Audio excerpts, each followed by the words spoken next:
Silap sikit type. Tajuk dia silap nisbah. Kitab misbah sebenarnya ada silap tajuk. Kita betulkan tajuk dulu sementara kita nak tunggu jemaah masuk. Misbah.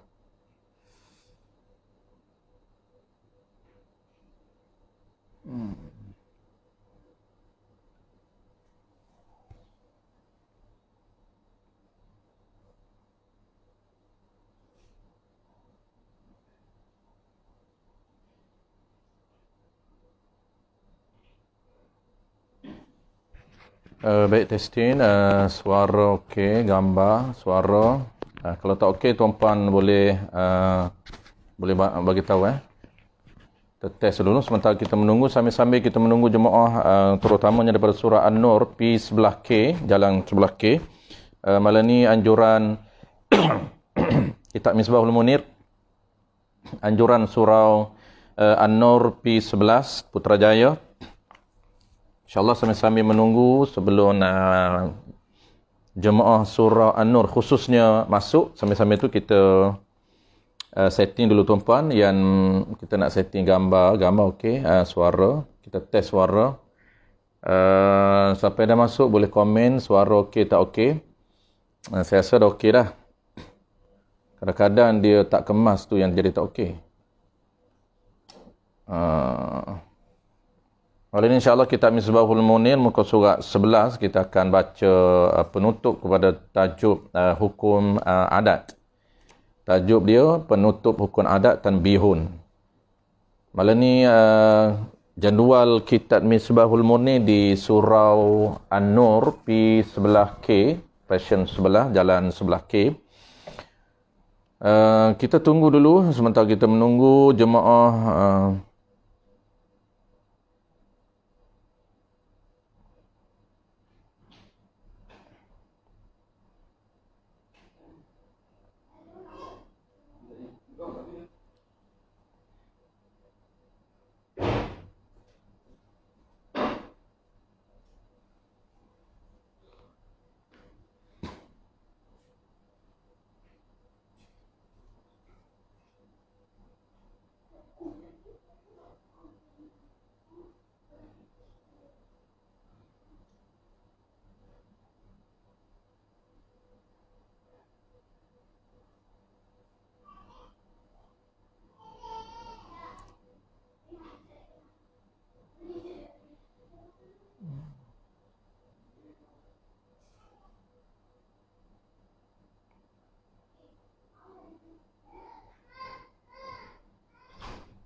baik, kita masih menunggu tuan-puan, kita masih menunggu.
Okey, sekejap lagi tuan-puan, kita tunggu sekejap lagi. Sambil-sambil tu kita boleh tuan-puan boleh bantu untuk tekan button share, mudah-mudahan lebih ramai lagi teman-teman kita, rakan-rakan kita yang akan boleh mengambil manfaat daripada sharing kita ataupun bacaan kita malam ni. Kita masih lagi menunggu sekejap, kita tunggu. Kita menunggu respon daripada wakil surah An-Nur. Kalau dah ada wakil surah An-Nur, tuan-puan boleh bagi respon untuk bila-bila kita mulakan. Bila-bila kita mulakan, tuan-puan boleh respon, terutamanya wakil surah An-Nur, wakil surah An-Nur pergi sebelah.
Baik, kita tunggu sekejap lagi tuan-puan. Al-Fadhil Ustaz Man dah masuk. Assalamualaikum waalaikumsalam Al-Fadhil Ustaz Man.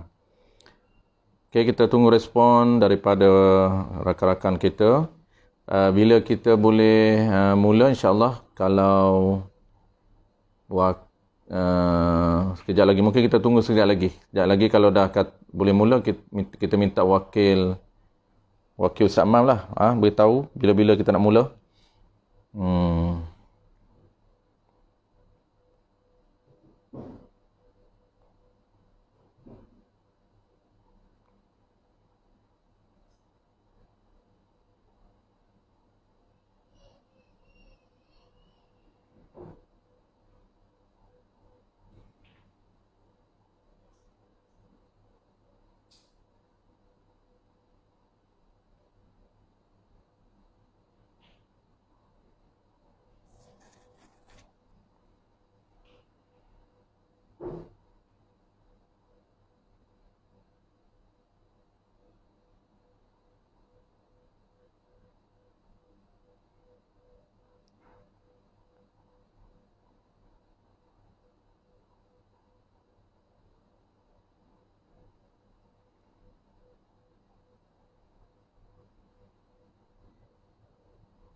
Okey, kita dah dapat signal daripada Ustaz Man, dah boleh mula. Baik, okey, kita mula.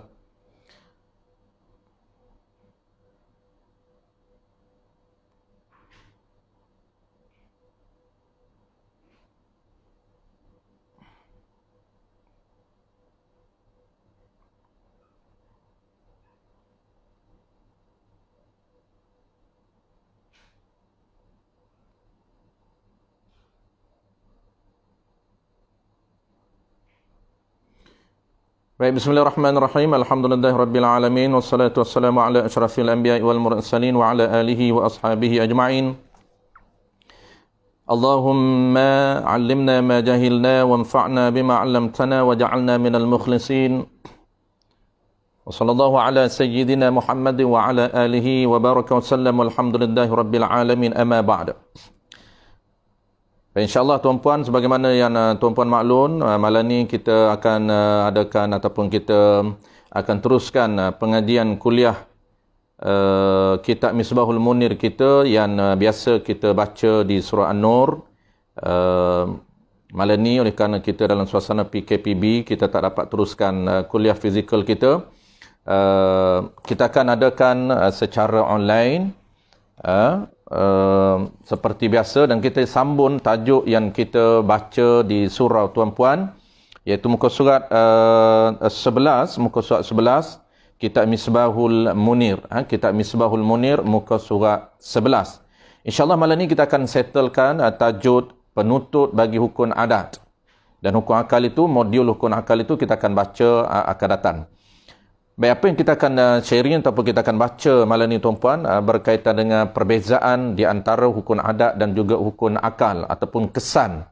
Lebih kepada musannif ataupun pengarang kita nak jelaskan kepada kita bagaimana kesan orang yang tidak mengetahui antara hukum adat dan hukum akal. Kesan dia sangat bahaya dari segi syarak, boleh membawa ataupun boleh menyebabkan kepada hukum fasik sekiranya kita tidak mampu untuk membezakan di antara hukum akal dan juga hukum adat. Dalam modul kita ini, musannif ataupun pengarang dalam intro dia, dalam pendahulu dia panjang lebar yang telah kita baca sebelum daripada ini di surah tuan-puan, iaitu berkaitan dengan pembahagian hukum. Antaranya hukum syarak, yang kedua hukum adat, yang ketiga hukum akal. Hukum ini yang telah kita bincang dua jenis komponen hukum penting di dalam agama kita, dan hukum yang ketiga yang kita akan bincang akan datang iaitu hukum akal. Dan dua hukum yang telah kita bincang, yang telah settle kita bincang, iaitu hukum syarak, hukum adat, dan juga akan datang insya-Allah hukum akal. Ketiga-tiga hukum ini secara panggil basicnya, secara asasnya mesti kita tahu. Kenapa? Kerana ketiga-tiga asas merupakan hukum basic, hukum asas untuk kita mampu ataupun boleh membezakan di antara satu sama lain apabila kita nak praktis di lapangan.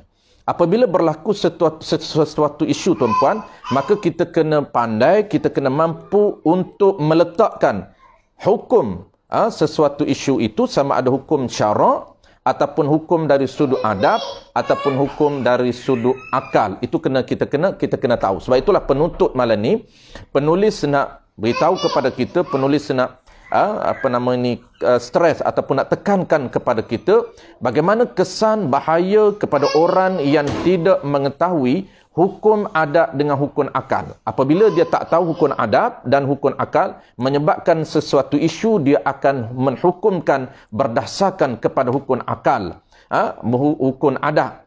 Inilah kesilapan kita, menghukumkan sesuatu isu tak tepat pada sisi syarak akan menyebabkan berlakunya ataupun menyebabkan berlakunya kesan hukum ke atas kita yang dipanggil fasik, haram, berdosa, dan dihukumkan fasik sekiranya kita tidak mampu, tak pandai untuk menghukumkan sesuatu isu berdasarkan kepada situasi yang sebenar. Hukum syarak, hukum akal, tiba-tiba hukum adat, tiba-tiba kita kata hukum akal. Itu yang menjadi kesalahan kepada kita. Baik, insyaAllah kita akan baca. Malam ni ringkas saja tuan-puan, penutup. Dan hukum akal kita tak nak baca malam ni, kita akan baca dan kelas fizikal insyaAllah bulan depan. Bismillahirrahmanirrahim. Qala al-musannif rahimahullahu subhanahu wa ta'ala. Tanbihun, muka surat 11 tuan-puan. Muka surat 11 tanbihun. Ini suatu peringatan. Di dalam kitab Arab ataupun kitab Jawi, apabila ada tanbihun tuan-puan, bermakna kita faham mesej yang nak disampaikan oleh penulis. Kenapa penulis memulakan gaya bahasa dia dengan tanbihun, dengan peringatan. Dia nak menunjukkan bahawa isu dia nak bincang ini sebagai penutup ini, penutup kepada hukum adat malam ini, merupakan suatu isu, suatu pernyataan yang penting di sisi syarak. Kenapa? Kerana dia boleh melibatkan hukum fasik, haram, dan berdosa. Sebab itulah dia memulakan penulisan dia dengan gaya bahasa yang digunakan oleh para ulama dalam kitab Arab maupun kitab Jawi. Tanbihun, ini suatu peringatan. Maknanya apa tuan-tuan tanbihun? Tanbihun ay munabbihum liman ghafala. Tanbihun ini ay munabbihum liman ghafala, ini suatu peringatan kepada sesiapa yang lalai dan lupa tentang mesej yang disampaikan oleh hukum syarak ataupun yang disampaikan oleh Allah Subhanahu wa taala. Apa dia yang mesej yang nak disampaikan oleh penulis? Bermula mengetahui hukum adat itu. Kita dah bincang sebelum daripada ni tuan-puan, hukum adat ini terbahagi kepada 3, wajib adat, mustahil adat, dan juga harus adat. Beza dengan akal, beza dengan syarak. Kalau hukum syarak, nisbah hukum yang digubal oleh Allah Subhanahu wa taala. Allah Taala menggubal hukum tersebut dan Allah Subhanahu wa taala gubal hukum tersebut untuk apa? Untuk hamba dia. Allah yang menggubal hukum tersebut supaya hamba yang melaksanakan setiap hukum yang digubal oleh Allah Taala. Maka kita namakan hukum tersebut adalah hukum syarak. Yang kita dah sebut sebelum daripada ni, yang ada 5 kerangka asas. Hukum syarak ini dia biasanya berkisar kepada 5 hukum asas: wajib, sunat, haram, makruh, harus. Itu hukum syarak. Kalau hukum adat, tuan-puan, kita nak bincang pada malam ini, hukum adat ini hukum kebiasaan yang berlaku, yang berulang-ulang di dalam kehidupan kita. Apabila sesuatu benda itu dia berulang-ulang benda yang sama, teorinya kita dah sebut sebelum daripada ni, proses pengulangan biasanya yang para ulama kaji lebih daripada 2 ke atas pengulangan yang sama, maka keluar rizat, keluar hukum. Apa hukum yang keluar? Hukum yang keluar daripada proses pengulangan benda yang sama berlaku itu, maka lahirlah rizat dia, hukum dia. Ada 3. Pertama wajib dengan mana mesti, yang kedua mustahil, yang ketiganya ialah harus. Kalaulah benda itu proses pengulangan berlaku benda yang sama itu berulang-ulang 2 ke atas, maka kita panggil hukum itu adalah hukum adat. Nisbah adat, proses kebiasaan berlaku berulang-ulang. Mana contoh yang kita dah beri sebelum daripada ni, biasanya kalau kita makan banyak, maka rizak dia kenyang. Maka apa maksud makan banyak kenyang? Maksud dia dan nisbah adat, biasanya makan banyak, rizak dia kenyang. Maka apa hukum? Hukum dia wajib pada adat, makan banyak kenyang. Itu dia panggil adat. Wajib pada adat, mesti adat makan banyak akan kenyang. Mesti pada kebiasaannya makan banyak kenyang. Tetapi kalau makan banyak tak kenyang, dia berlawanan dengan wajib, maka dipanggil mustahil. Dipanggil mustahil adat. Apabila kebiasaan berlaku makan banyak kenyang, tiba-tiba ada orang yang makan banyak tak kenyang, maka apa yang kita panggil, tuan-puan? Kita panggil mustahil adat. Luar biasa berlaku pada adat. Ini dia panggil tak logik adat, bukan tak logik akal. Itu penting yang kena kita pandai letak. Kalau benda tu bukan akal, jangan kita kata tak logik akal. Kita hanya kata tak logik adat. Luar biasa adat. Apabila makan banyak tak kenyang, keluar biasa pada adat. Mustahil adat, makan banyak tak kenyang. Mandi tak basah, luar adat, dipanggil mustahil adat. Bakar tak hangus, dipanggil mustahil adat. Biasanya bakar, api tersentuh dengan sesuatu benda akan membakar. Tiba-tiba api tersentuh dengan benda kering, tak terbakar, maka dipanggil mustahil adat, bukan mustahil akal, bukan tak logik akal. Ini benda tepat-tepat yang perlu kita tukarkan. Jangan kita guna akal, tapi guna adat. Baik. Bermula mengetahui hukum adat itu sesuatu perkara yang baik dan bagus. Kerana apa? Kerana orang yang tidak mengetahui akan hukum adat itu, terkadangnya jadi fasik. Ini kesan orang yang tak tahu hukum adat. Benda yang luar biasa adat, dia kata luar biasa akal. Tak logik akal. Itu bahaya. Sedangkan itu bukan tak logik akal. Itu luar biasa adat sahaja. Dari segi adat sahaja jangan berlaku. Tapi boleh pada akal, boleh berlaku. Pada akal, harus pada akal. Bukan mustahil pada akal. Ini tepat-tepat yang penting. Mana contoh orang yang tak tahu hukum adat membawa ataupun kesannya boleh menyebabkan kepada fasik. Apa dia fasik? Haram dan berdosa. Itu mana fasik? Status fasik ini status. Hukum dia haram dan berdosa.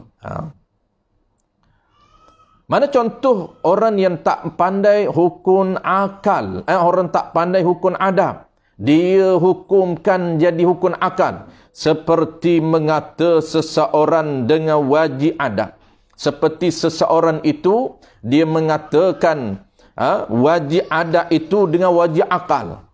Sedangkan sesuatu isu itu wajib ada. Tiba-tiba dia tukar jadi wajib akal. Maka lari tajuk dia dan lari juga hukum dia. Bahaya. Apabila lari tajuk, kesan dia lari hukum. Misalnya, seseorang yang memotongkan sesuatu tali dengan pisau yang tajam. Ada orang yang menggunakan pisau yang tajam, dia memotong tali. Tiba-tiba tidak putus tali itu. Apabila dia guna pisau tajam, dia potong tali, tiba-tiba tali itu tak putus. Lalu ia berkata, tak terima akal tali itu tidak putus. Bahasa kita panggil, tak logik akal, tali itu tak putus. Kerana kita menggunakan pisau yang tajam. Inilah kesilapan dan kesalahan. Dia menghukumkan dengan hukuman yang tak tepat. Dia mengatakan tak logik akal, sedangkan yang sebenarnya ialah tak logik adab. Sebenarnya luar biasa adab. Menggunakan pisau yang tajam tetapi tak berjaya memutuskan tali. Menggunakan pisau yang tajam tapi tak berjaya memotong sesuatu. Dan seseorang pula, contoh yang kedua, seseorang pula membakar akan kayu yang kering. Contoh pertama, ada orang yang memotong tali menggunakan pisau yang tajam, tiba-tiba tak terpotong. Apa dia kata? Lalu dia mengatakan bahawa tak logik akal. Menggunakan pisau yang tajam, tiba-tiba tak terpotong. Inilah kesilapan. Dia menggunakan hukum akal dengan mengatakan tak logik akal. Tak logik akal itu menunjukkan kepada mustahil akal.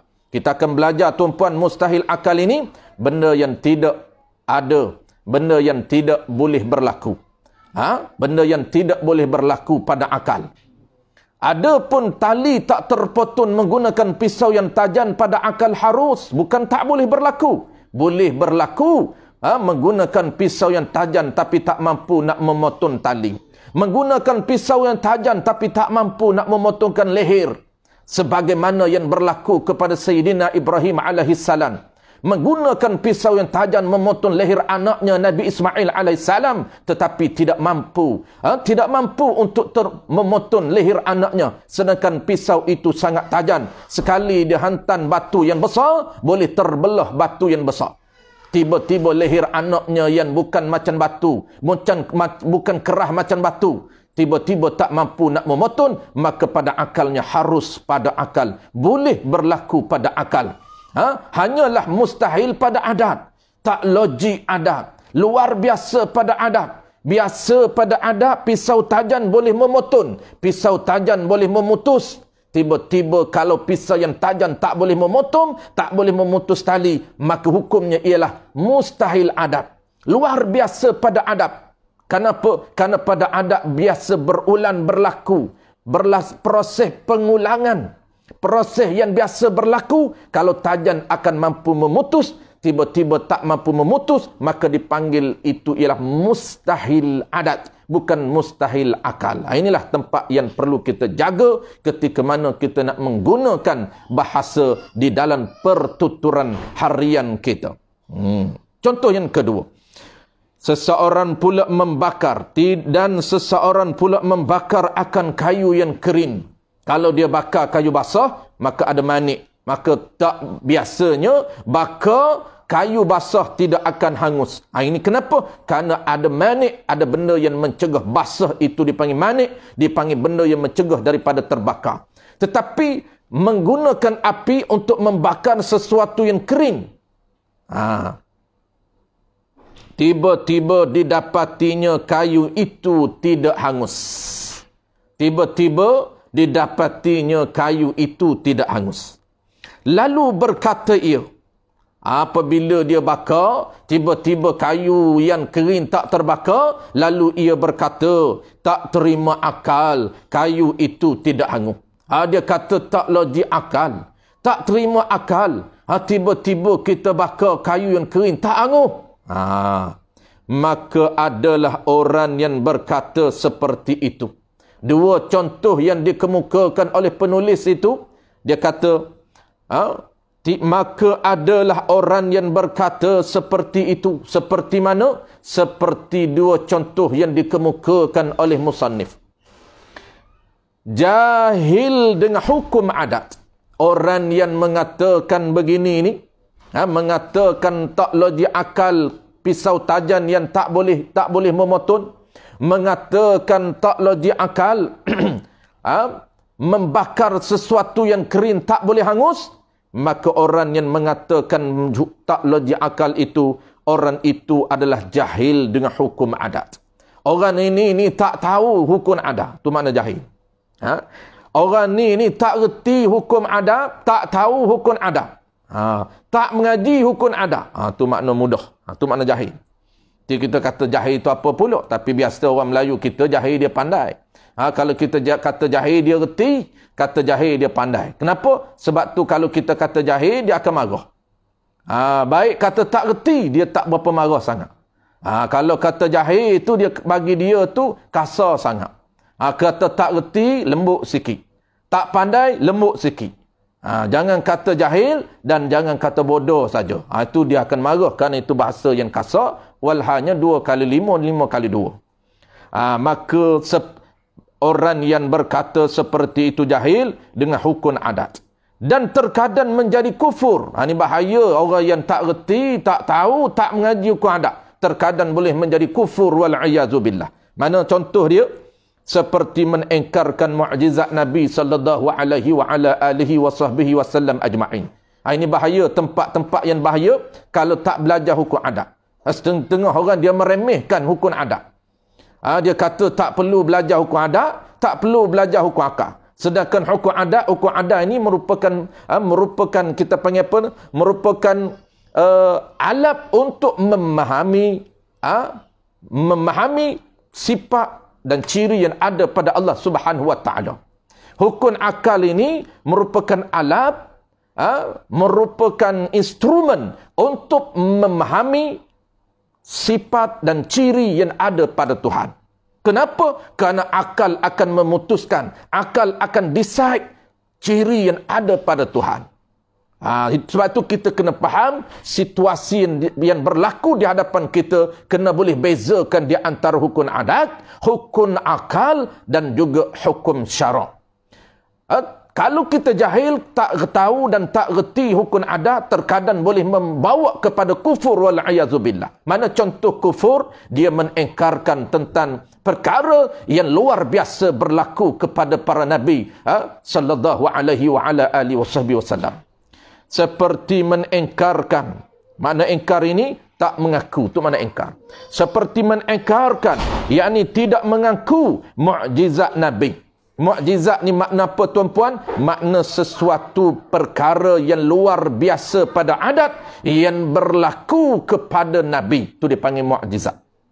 Saya ulang sekali lagi tuan-puan. Mukjizat ini panggilan merujuk kepada sesuatu perkara yang luar biasa pada adat yang berlaku kepada para Nabi dan Rasul. Maka kita panggil mukjizat. Mukjizat itu panggilan. Mukjizat itu panggilan merujuk kepada perkara yang luar biasa pada adat.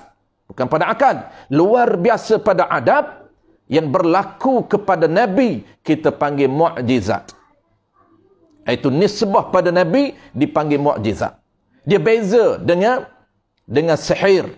Kalaulah suatu perkara yang berlaku, sesuatu perkara yang berlaku luar biasa pada adat, berlaku itu pada orang kafir, orang yang tak beriman kepada Allah Subhanahu wa taala, maka kita panggil sihrun.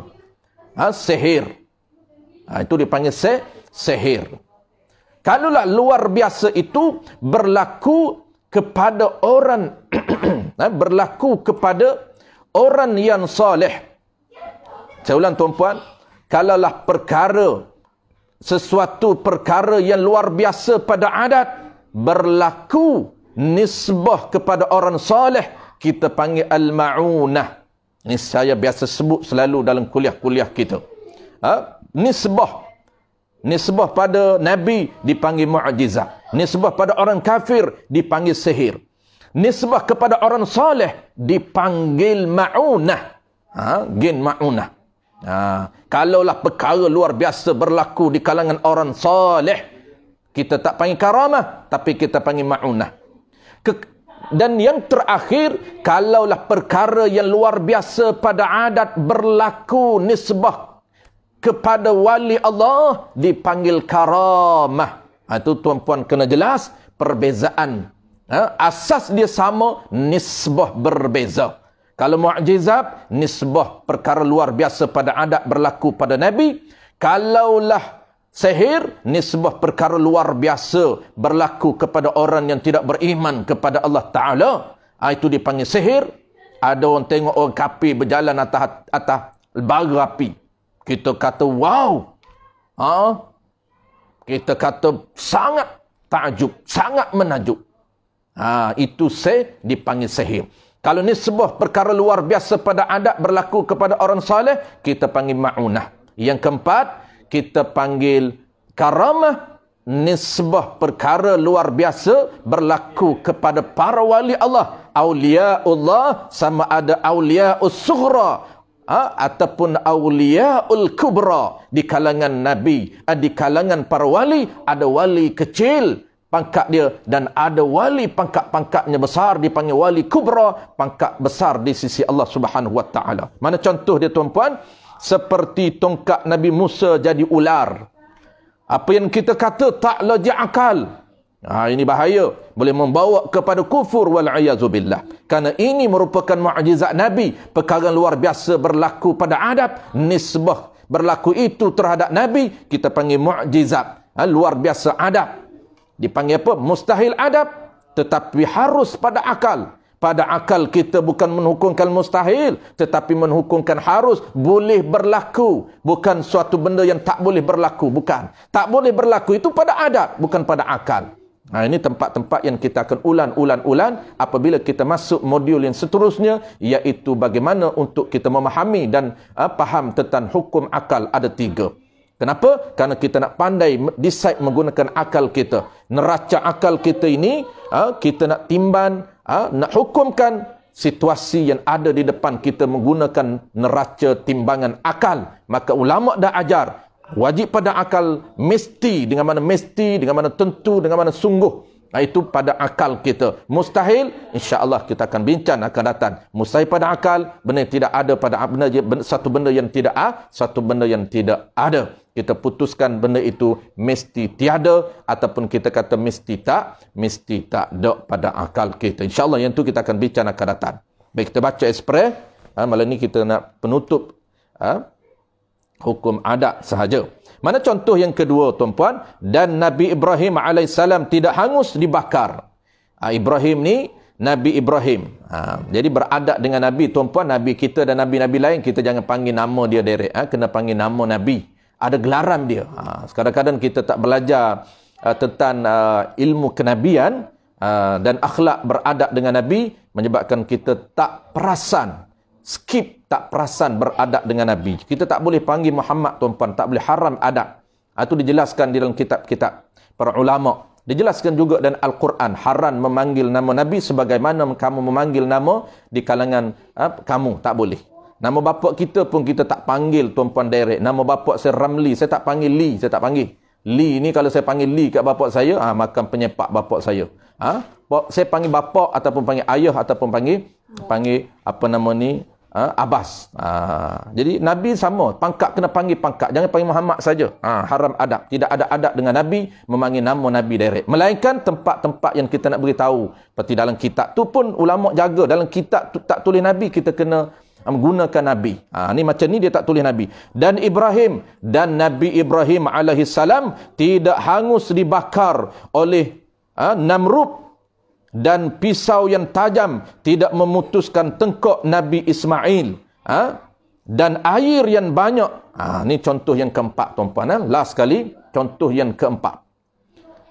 Dan air yang banyak keluar di jari Nabi Muhammad sallallahu alaihi wassalam. Maka semuanya contoh itu tuan-puan. Mana contoh? Pertamanya tongkat Nabi.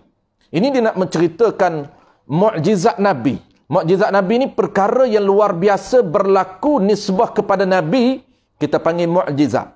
Maka perkara yang luar biasa yang berlaku pada adat, kita panggil apa tuan-puan? Kita panggil mustahil adat. Tak logik adat. Luar biasa pada adat. Tetapi pada akal harus. Itu tempat yang perlu kita pandai menhukum. Supaya kita jangan sebut tak logik akal. Tongkat boleh jadi ular. Tak logik akal. Pisau yang tajam tak boleh memutuskan leher anaknya Nabi Ismail AS. Tak logik akal. Keluarnya air di jari-jari Nabi. Ini benda-benda yang kita tak boleh nak menggunakan tak logik akal. Kita kena kata tak logik adat, luar biasa adat. Ini berlaku pada mukjizat Nabi.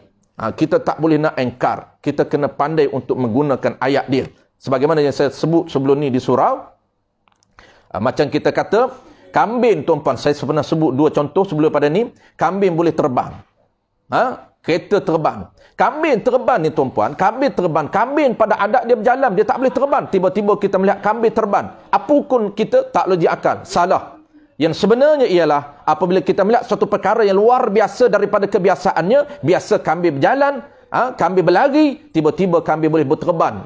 Di udara, kita tengok macam kapal terbang. Tapi bukan kapal terbang, bukan helikopter, tetapi kambing sedang terbang di udara. Apa yang kita nak putuskan? Maka kita mengatakan bahawa luar biasa pada adat kambing boleh terbang. Biasanya wajib pada adab kambing berjalan. Kambing berlari. Tapi kalau kambing boleh terbang, maka kita panggil mustahil adat. Bukan tak logik akal. Itu contoh pertama kita dah beri, kita dah biasa beri di siri kuliah-kuliah kita di surau. Contoh kedua yang biasa kita sebut, kalau kita tanam pokok durian, biasanya dia akan keluar buah apa tuan-puan? Biasanya pada adab hukum adat tanam durian, wajib keluarnya buah durian. Tiba-tiba kalau kita tanam buah durian, keluarnya adalah buah manggis, apapun kita, hukumnya ialah mustahil adat tanam pokok durian, keluar buah manggis. Tapi pada akal harus. Harus tu makna apa? Nisbah akal kita memutuskan boleh untuk Allah Ta'ala keluarkan buah manggis daripada pokok durian. Kenapa? Kerana Allah mempunyai ciri perkuasa yang ada pada zat Allah Subhanahu Wa Ta'ala, sehingga dia boleh berkuasa mengadakan segala perkara yang mungkin. perkara yang mungkin. Ini kita kena pandai letakkan sesuatu isu itu sama ada adab dengan akal. Baik, settle tuan-puan. Dan contoh yang terakhir itu, dan air yang banyak keluar di jari Nabi. Maka semuanya itu, empat contoh tadi, semuanya itu mustahil pada adab. Kesemuanya empat contoh. Contoh yang pertama, tongkat Nabi Musa jadi ular. Contoh yang kedua, Nabi Ibrahim tak hangus dibakar. Contoh yang ketiganya, pisau yang tajam tidak mampu memutuskan leher Nabi Ismail AS ketika disembelih oleh bapaknya. Dan contoh yang keempat, air yang banyak keluar daripada jari Nabi Muhammad sallallahu alaihi wasallam. Maka semuanya itu mustahil pada adab dan harus pada akal. Pada akal boleh. Allah Ta'ala ni mempunyai sifat yang luar biasa. Mempunyai sifat yang agung. Mempunyai sifat yang sempurna. Antara sifat kesempurnaan ada pada diri Allah Ta'ala ialah 13 yang kita akan belajar dalam kitab kita ini. Dan kitab kita ni lebih campur plus dengan 7. Jadi 20 sifat, 20 ciri ketuhanan yang ada pada diri Tuhan. Antaranya ialah sifat yang nama dia Qudrah, iaitu perkuasa yang ada pada diri Allah, yang menyebabkan Allah boleh berkuasa mengadakan segala perkara yang mungkin. Daripada Allah Ta'ala, benda yang Allah Ta'ala tiada, dia boleh buat jadi ada. Apatah lagi perkara dah ada, dia boleh buat apa saja. Allah Ta'ala boleh buat daripada pisau yang tajam, tak boleh memutus. Allah boleh buat daripada tongkat Nabi Musa AS itu boleh bertukar menjadi ular. Ini pada akalnya harus, tetapi pada adatnya mustahil pada akal. Bukanlah mustahil pada akal. Dan bukanlah pula wajib pada akal. Mustahil pada akal pun bukan, dan wajib pada akal pun bukan. Wajib pada akal benda yang mesti ada, benda yang tak boleh tiada. Ini kita akan belajar akan datang tuan-puan dalam modul yang baru. Dalam next kuliah ini insya-Allah kita akan masuk dalam modul baru, iaitu hukum akal. Sebelum kita bincang dan konten utama ataupun kandungan utama kitab kita ini, membincangkan tentang 13 ciri ataupun 20 ciri ketuhanan yang ada pada diri ataupun pada zat Tuhan. Wal yata'ammal, dan perhatilah. Wal yata'ammal di belakang sekali itu dalam bahasa Arab. Wal yata'ammal maknanya perhati dan renunkanlah. Wallahu a'lam. Musannif tutup dengan satu ayat saja, fikirkanlah, renunkanlah. Dia kata perhatilah. Dia kata tentang ilmu yang sangat penting ini, kerana dia boleh membawa impak yang besar kepada kita di sisi syarak. Sebab tu kita kena tahu. Sebab tu beza tuan-puan. Last sekali sebelum kita nak tutup, huraian yang keempat pada menyatakan hukum akal, kita akan bincang dalam siri akan datang, dalam siri kuliah yang akan datang.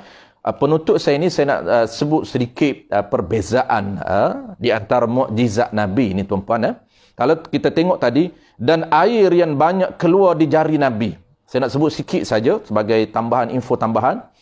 Air yang banyak keluar di jari Nabi Muhammad alaihi wassalatu wassalam. Jadi kalau kita tengok kisah ini dia berlaku ketika Nabi balik daripada peperangan. Dan Nabi berhenti di satu tempat, Nabi rehab, berhenti letih di suatu tempat. Lalu Nabi tanya di kalangan para sahabat, siapa di kalangan kamu yang ada saki baki air? Nabi tanya. Nabi tanya di kalangan para sahabat ketika dia berhenti rehat di satu tempat, balik daripada peperangan, berhenti letih, berhenti rehat. Lalu Nabi tanya di kalangan para sahabat, adakah di kalangan kamu ini sesiapa yang ada saki baki air?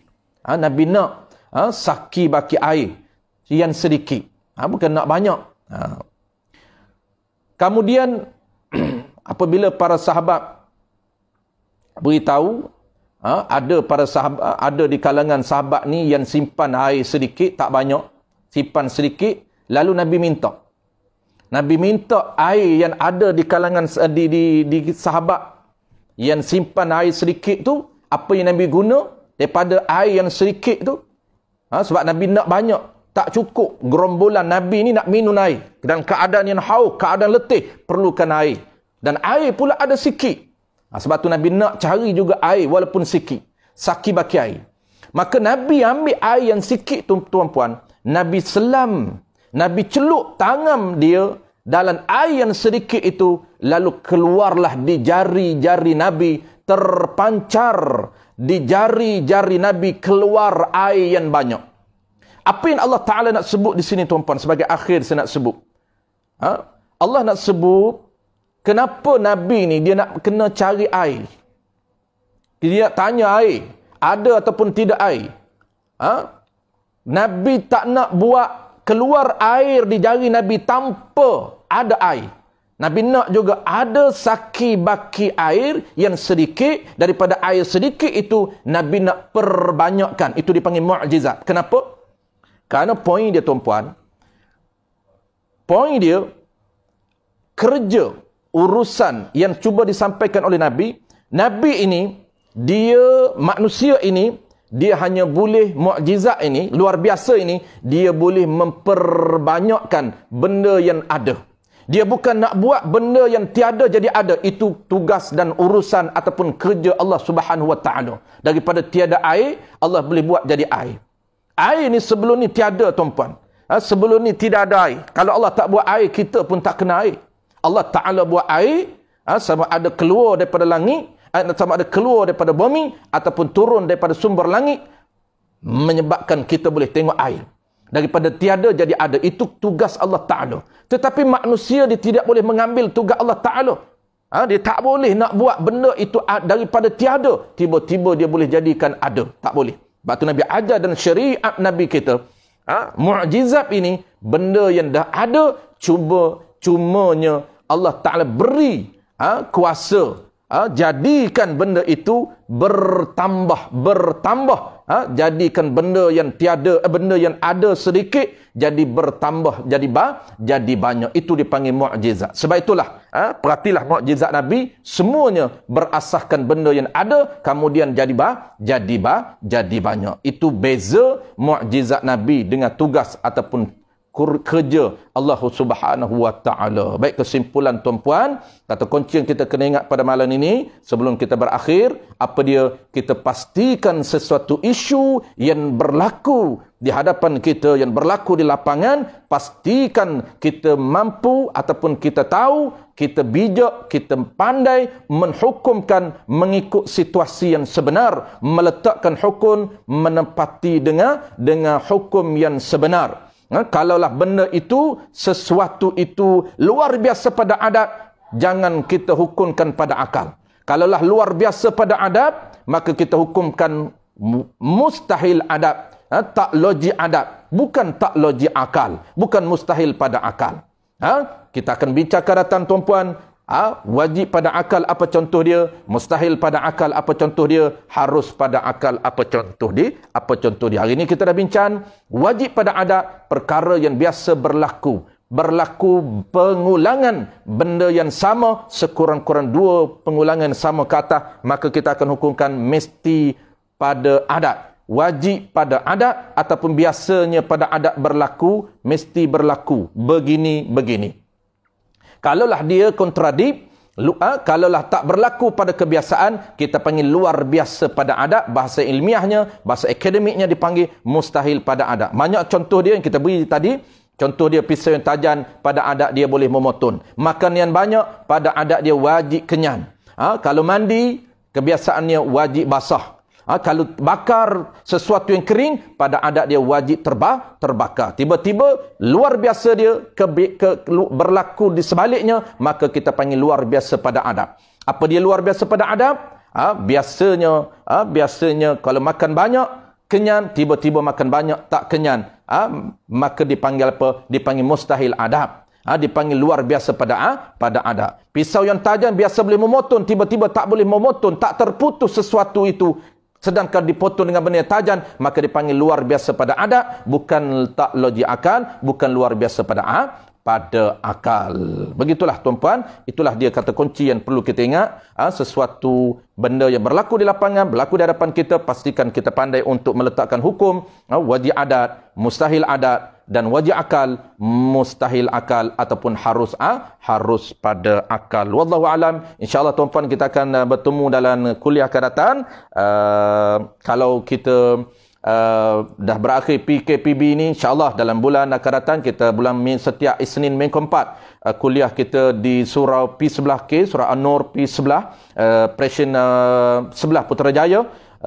Kita baca kitab Misbahul Munir, panggil apa, kuliah bulanan, seminggu, bukan seminggu sekali, sebulan sekali kuliah bulanan, setiap minggu Isnin minggu keempat, di surah An-Nur. InsyaAllah mudah-mudahan kita diangkatkan wabak secepat mungkin. Kita akan berkuliah seperti biasa secara fizikal di surau tuan-puan, di surah An-Nur khususnya, di semua surau dan masjid-masjid seperti biasa di tempat-tempat lain. Dan saya ucapkan terima kasih kepada pihak pengurusan surah An-Nur, terima kasih kepada pengurusi surah An-Nur, Al-Fadil Ustaz Man kita, dan seluruh ahli jawatan kuasa surah An-Nur, dan juga seluruh jemaah dan kawan-kawan teman-teman yang join kuliah kita, yang join live kita pada malam ini. Mudah-mudahan Allah berikan kesihatan yang baik kepada kita, Allah angkat wabak secepat mungkin, dan Allah berikan keberkatan kepada kita, Allah berikan keberkatan kepada keluarga kita, keberkatan kepada ilmu kita, keberkatan kepada harta benda kita. Yang paling penting selalu kita doa tuan-puan,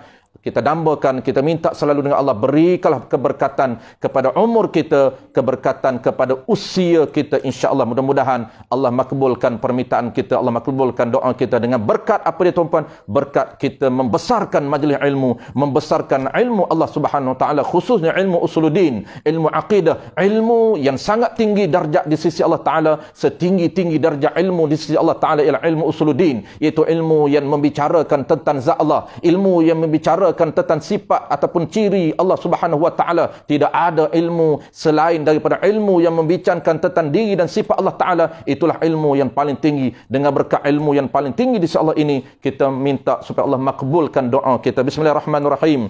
Alhamdulillahirabbil alamin. Wassalatu wassalamu ala asyrafil anbiya'i wal mursalin wa ala alihi wa ashabihi ajma'in. Allahumma faqihna fid din wa 'allimna at-ta'wil waj'alna minal ulama'il 'amilin waj'alna min 'ibadika as-salihin. Allahumma inna nas'aluka ridaka wal jannah wal jannah wa na'udzu bika min sakhatika wan nar.